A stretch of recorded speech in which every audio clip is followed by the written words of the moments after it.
Yeah,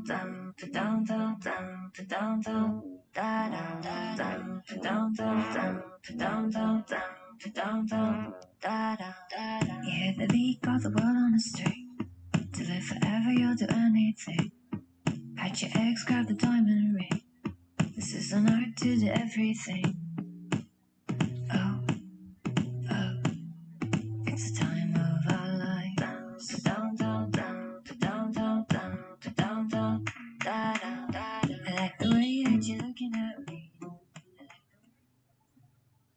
Bienvenidos jóvenes, hoy vamos a conversar un poco sobre Diógenes el Cínico. ¿Quién fue Diógenes el Cínico? ¿Y por qué el pensamiento de Diógenes tiene que ver con la ética? ¿Qué tiene que ver con la ética un personaje de hace más de 2000 años? Eso es lo que vamos a ver aquí. Así que iniciemos.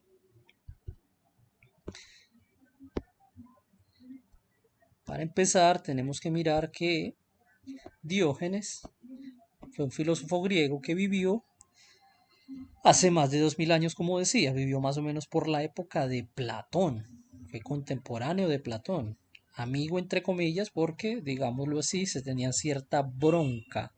Entonces Diógenes perteneció a una corriente filosófica o escuela filosófica que se llamaba la escuela cínica. Cínica. Cínica viene de perro, de can, están emparentadas estas palabras. ¿Y por qué cínica?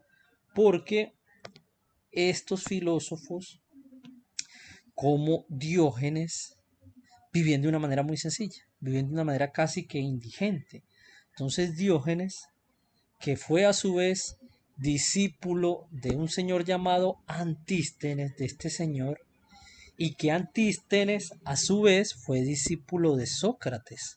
Miren aquí a Sócrates, el famosísimo Sócrates. Sócrates tomando la cicuta. ¿Se acuerdan que la cicuta fue el veneno con el que murió Sócrates? Aquí está Platón casualmente. Triste, porque va a morir su maestro. Entonces, Sócrates fue el gran maestro de Antístenes. Antístenes aprendió muchas cosas de Sócrates, sobre todo esa parte en la que Sócrates decía que había que vivir una vida sencilla. Antístenes la llevó al extremo porque vivió en la indigencia. Y bueno, Sócrates, como bien sabemos, murió debido a la cicuta. Mírenla, aquí está, la misma ruda. Ojo con esta planta que envenena.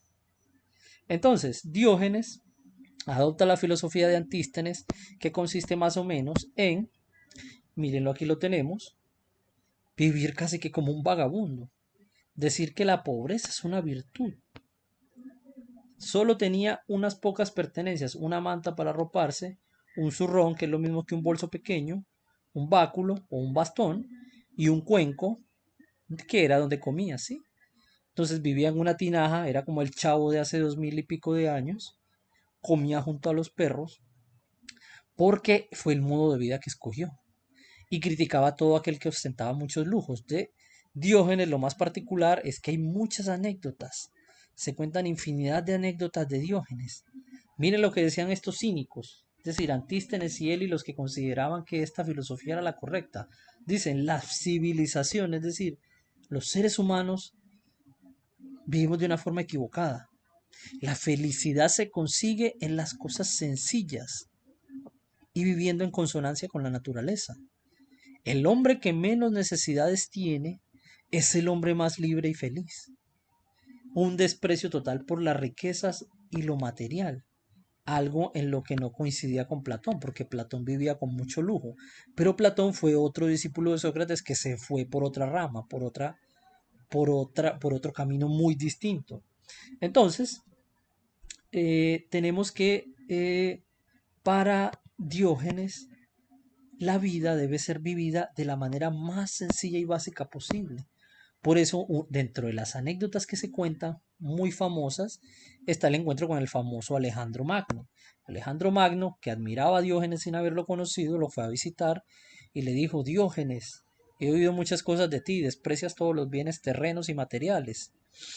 Yo que soy el gran Alejandro Magno, ojo, Alejandro Magno, el primero, o bueno, uno de los primeros grandes conquistadores de la antigüedad. poseedor del más grande imperio de la antigüedad. Alejandro Magno, discípulo de Aristóteles. ¿Sí? Bueno, Alejandro Magno se acerca a Diógenes, ¿se acuerdan que viene un barril que tiene un manto? Y le dice a Alejandro Magno, oíste, Diógenes, yo te admiro mucho, hombre, mira que yo tengo mucho para dar. ¿Qué te puedo dar que te complazca, ya que yo admiro tu forma de ser? Y le dijo Diógenes, sí, me puedes dar lo que yo quiera. Bueno, sencillo, que te apartes que me estás tapando el sol. Y con eso Alejandro Magno quedó deslumbrado y dijo, si yo no fuera Alejandro Magno, me gustaría ser Diógenes para tener esa sabiduría. Un día vio a un niño que comía en el cuenco de la mano, entre la cavidad de las dos manos. Y entonces cogió el zurrón, que era el zurrón que tenía y el cuenco que tenía, y los arrojó y dijo, un niño me ha ganado en sencillez. Las anécdotas de Diógenes son incalculables. Si te metes a internet vas a encontrar con que son casi que infinitas. Una muy conocida es que un tipo que venía de donde el emperador lo vio comiendo lentejas y le dijo, Diógenes, si tú adularas al emperador, no tendrías por qué comer lentejas. Y Diógenes le respondió, si tú comieras lentejas, no tendrías por qué adular al emperador. Así que Diógenes y toda esta escuela cínica nos van a hablar de que la vida debe ser vivida de un modo mucho más sencillo, sin tantas arandelas, sin tantos enredos. Una filosofía o un modo de ser que podremos encontrar a lo largo de la historia.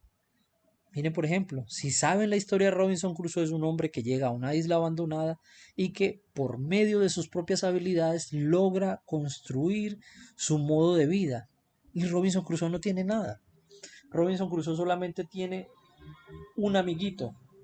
Entonces, es una historia que podría estar basada en cierto modo en los cínicos, en Diógenes. El budismo, que es una filosofía mucho tiempo anterior a Diógenes, porque es del año 500 antes de Cristo, ya decía que eh, lo que nos hace realmente eh, caer en, en problemas y en dolores de cabeza es que deseamos mucho. Por eso Buda va a decir, no hombre, no hombre, no hombre, ¿sabe lo que tenemos que hacer? Eliminar el deseo. Deseamos muchas cosas. Del deseo surge el dolor, porque del deseo surge el miedo y el apego. Si tú no tienes deseos, pues mucho menos tendrás dolor y mucho menos miedo. El budismo es una forma o una filosofía que te enseña a ver la vida de manera desprendida, que te dice hay que ver la vida más allá de cómo la estamos viendo, sobre todo en la época que vivimos. Miren, la película Náufrago se pueden encontrar con Tom Hanks, que también cae en una isla y que sobrevive con lo mínimo. Miren lo que decía Buda, no es más rico quien más tiene, sino quien menos necesita. Volvemos a hablar de lo del deseo, ¿cierto? Schopenhauer, que será un filósofo del siglo XIX, también encontrará eco en esa forma de pensar. Dirá, es difícil encontrar la felicidad dentro de uno mismo, pero sin duda alguna es imposible hallarla por fuera de nosotros. Y eso es lo que hacemos normalmente, hallarla por fuera de nosotros. Que la felicidad venga de que tengo un carro, tengo una casa, tengo eso, tengo lo otro, pero nunca de lo que tenemos de puertas para adentro. Serenidad, tranquilidad, falta de orgullo, falta de deseos, modestia. Mire lo que decía Bertrand Russell. Bertrand Russell será un filósofo del siglo XX que también toma pinceladas de lo que dijeron los cínicos. Mire lo que dice Bertrand Russell. Carecer de alguna de las cosas que uno desea es condición indispensable de la felicidad. Es decir, no teniendo todo aquello que se nos dice que materialmente es la felicidad, nos la conseguirá. No es así que seremos felices, según este modo de pensar, ¿cierto?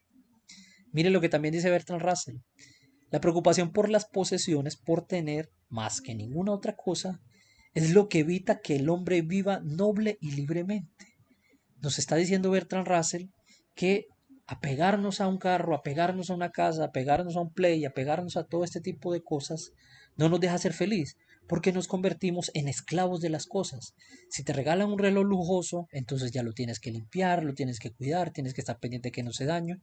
Te conviertes en esclavo del reloj, vives para el reloj. De manera que cuando vemos la filosofía cínica de cerca, empezamos a entender que quizá tienen algo de razón y quizá tienen mucho que decirnos.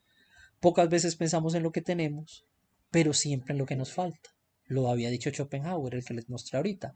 Rousseau también apoyará ese tipo de ideas. Rousseau, filósofo del siglo XVIII, dirá, la naturaleza ha hecho al hombre feliz y bueno, pero la sociedad, es decir, este mundo que hemos creado, lo ha corrompido y lo ha hecho miserable. Miren, por ejemplo, lo que pasa con los televisores.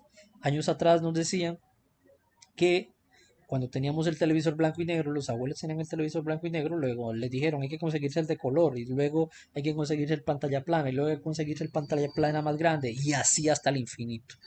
¿Por qué? Porque es un deseo que no se puede saciar nunca. Es un deseo que constantemente necesita estarse alimentando.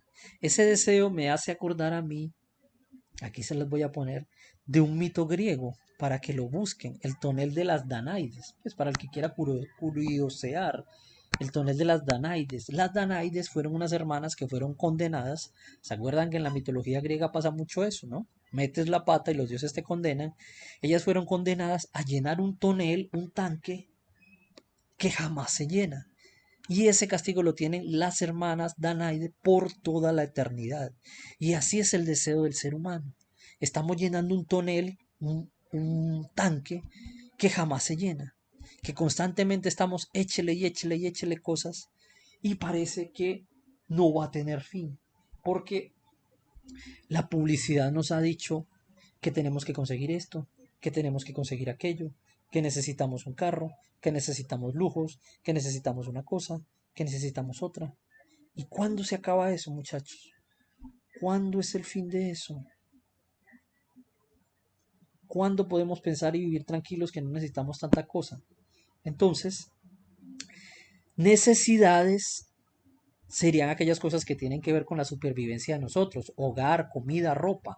Pero la publicidad nos ha dicho que hay otras necesidades y esas necesidades podrían ser creadas, es decir, necesidades ficticias, ¿sí? Necesidades que realmente no lo son. Tener cierta ropa de marca, tener lujos, tener relojes que no necesitamos, tener cosas que quizás nos sobran. Entonces, todo esto nos viene a causa de la publicidad que nos bombardea todo el tiempo. La televisión, las redes nos están diciendo compra esto, compra aquello. Y eso en últimas nos va a empobrecer es el espíritu, porque nos va a hacer sentir frustrados y dependientes de todas esas cosas, con apego a lo material. Y entonces nuestra mente no está ocupada en otro tipo de actividades, sino pensando en cómo consigo aquello, cómo consigo esto. Tengo este televisor más grande, entonces lo debo reemplazar por otro más grande. Y así se nos va la vida. Entonces, sin tener que llegar a los extremos de vivir en un bote de basura como Diógenes, o de comer las sobras como hacía él, porque así era que comía, podemos utilizar el desprendimiento, es decir, pensar en que nos podemos desprender de todas aquellas cosas que creemos que son necesidades, pero que no lo son, que consumen nuestro espíritu, nuestro pensamiento, nuestras ideas. Depender de los objetos materiales que llamamos necesarios puede volverse algo negativo. Por eso desprenderse nos sugiere que si nos libramos de las cosas inútiles que nos atan, eso puede ser beneficioso para nosotros. Nos ayuda a dominarnos porque si no dependemos de objetos, seremos dueños de nosotros mismos. Así que para poder estar satisfechos, para poder estar conformes con lo que somos, esa felicidad y esa satisfacción no puede venir de las cosas, sino de lo que nosotros somos como esencia, ¿sí? Así que este es el mensaje de Diógenes, vivir bajo la sencillez, y creo que con esto podemos dar por terminado, mis amigos. Así que cambio y fuera.